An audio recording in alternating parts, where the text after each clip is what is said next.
These thoughts were formed not in a listening brain. Obviously, it is not the mind that is thinking.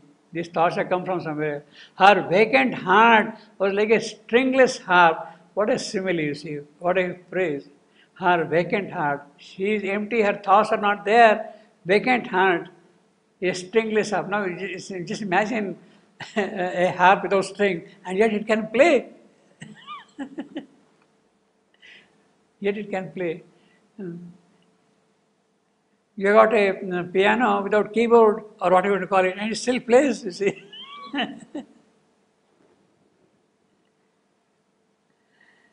Her vacant. This is a different type of poetry. I mean, you cannot really apply mental logic for this kind of phrases. Impossible. Stringless harp. How can it play? But it's like saying a painting without colors. A painting does not need a brush. Because it's a divine art. Yeah. Here we need stories, but there no. Yeah. You don't need you don't need paint, you don't need brush, you don't need canvas. See, still it produces pictures. A dual power at being's occult poles still acted, nameless and invisible. Now, while Savitri is in a state, there is a dual power working constantly. What is that dual power? That is going to be spoken shortly, you see. A dual power at being's occult poles. We are there at occult, above, below. There is one power above, one power below. We are the being. So at occult poles, so they are the two opposites. So obviously, we can understand from that phrase, the one which is above, spirit, one which is below, matter. These are the two powers which are still acting. The power from above, the spirit, the power from below of matter, they are still acting. They are the powers of the being, still acted, nameless and invisible. Her divine emptiness was their instrument of these two powers. Her emptiness, divine emptiness, he says, you see, divine emptiness. Divine emptiness, that is the true description of a stringless harp. The stringless harp he speaks of here. What is a stringless harp? Divine emptiness.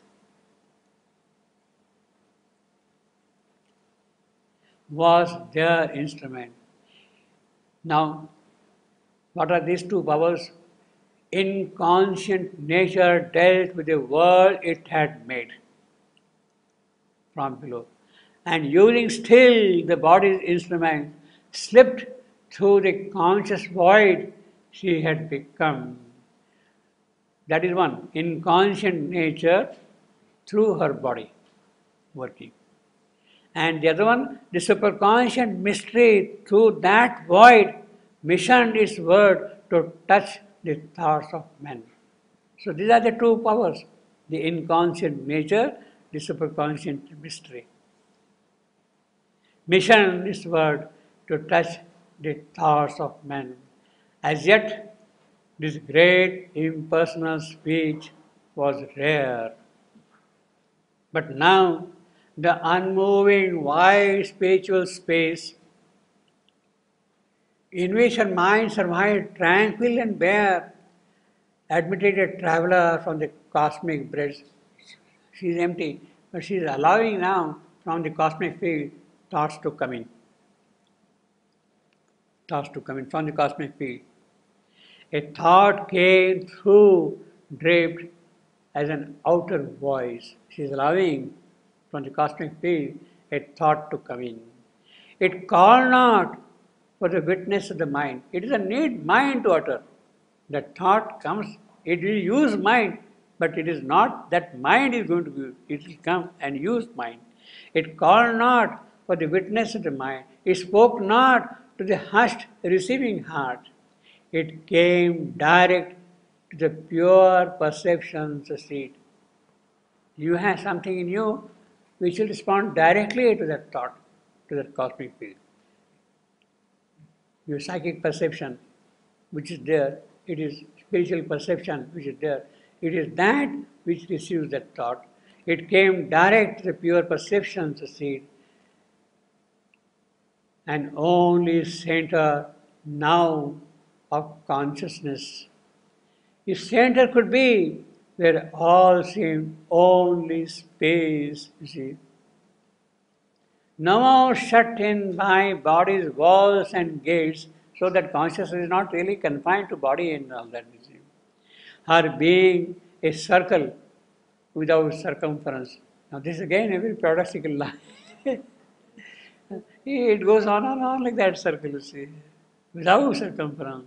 Already now surpassed all cosmic bounds, because there is no end to the circle.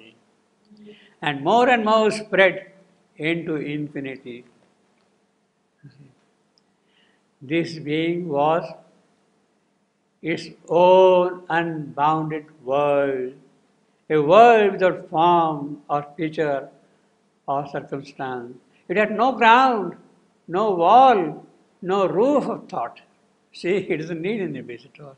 Yet saw itself and looked on all around in a silence, motionless and illimitable. In a silence, motionless and illimitable. What spiritual power in this line? A silence, motionless and illimitable. The line is very powerful in its spiritual content. In fact, it is spiritual poetry. In a silence, motionless and illimitable. You can see the vibrations are coming from a different consciousness altogether. Overhead poetry. In a silence, motionless and illimitable. You see, it's coming from somewhere else. There was no person there, no centered mind. You can see the difference between this line. There was no person there, no centered mind. In a silence, motionless and illimitable. The poetry is of a different quality altogether in these two lines.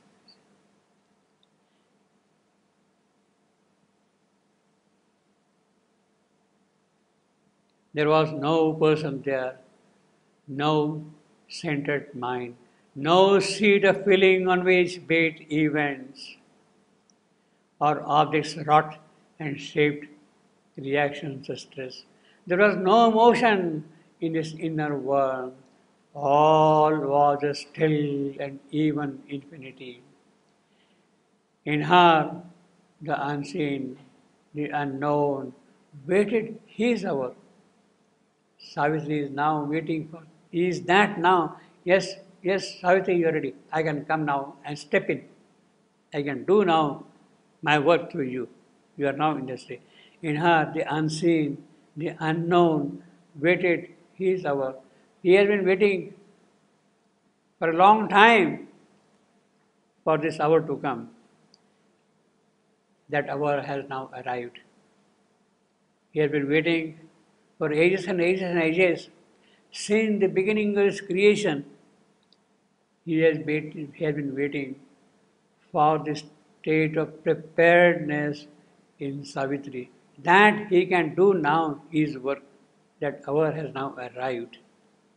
Her yogic tapasya, yogic sadhana, through the long ages, has matured up now that he can start doing his work. All that was happening was a long preparation for this moment. This moment has now arrived. This preparation is now done. So Savitri is now ready. So now she is coming back to the actualities.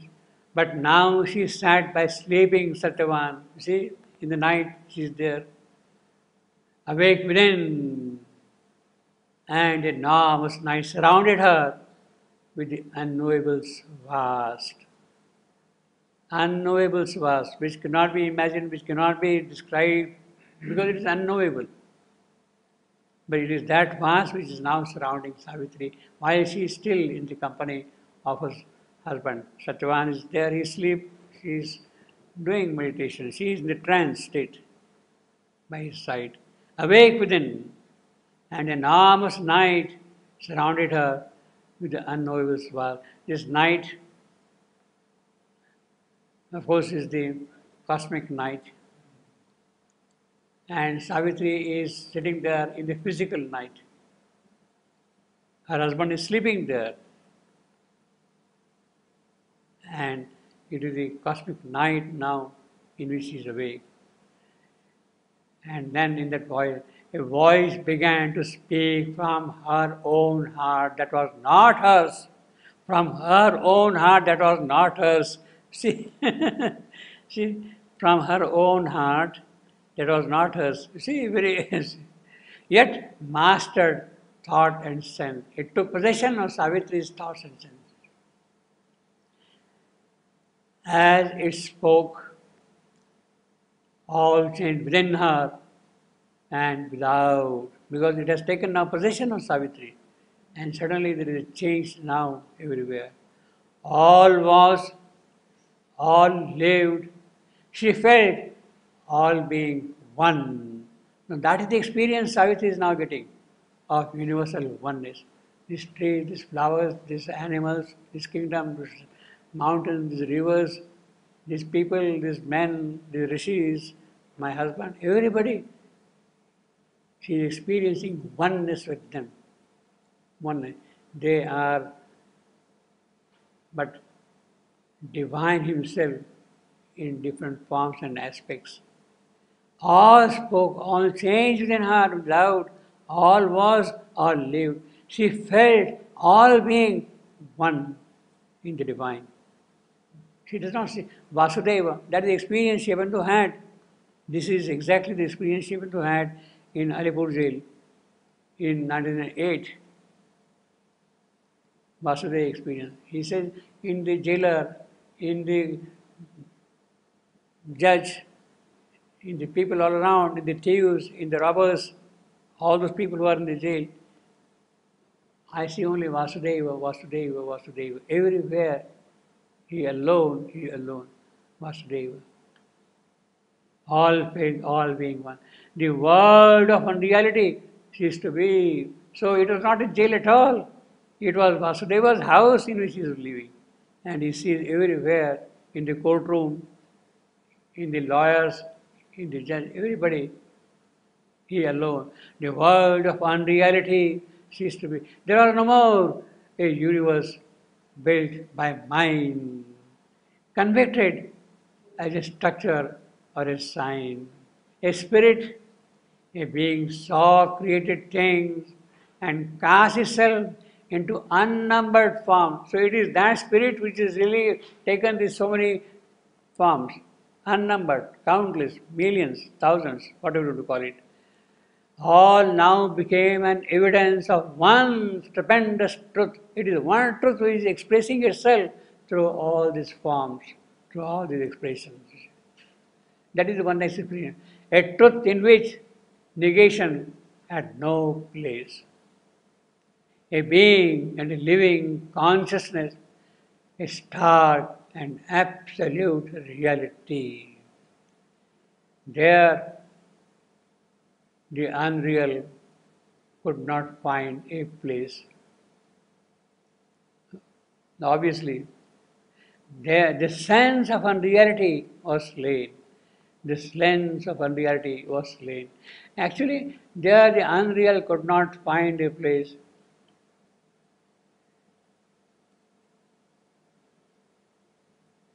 The sense of unreality was slain. There all was conscious, made of the infinite. All had a substance of eternity. Although it is not explicitly stated anywhere, I think this is exactly what is meant by the Vasudeva experience Sri Aurobindo had in Alipur jail in 1908, maybe around June, July 1908, about that time. He had that experience, that early experience, Vasudeva, the dynamic Brahman everywhere. Yet, this was the same indecipherable. It seemed to cast from it universe like a dream, vanishing forever into an original void. Now, this may be perhaps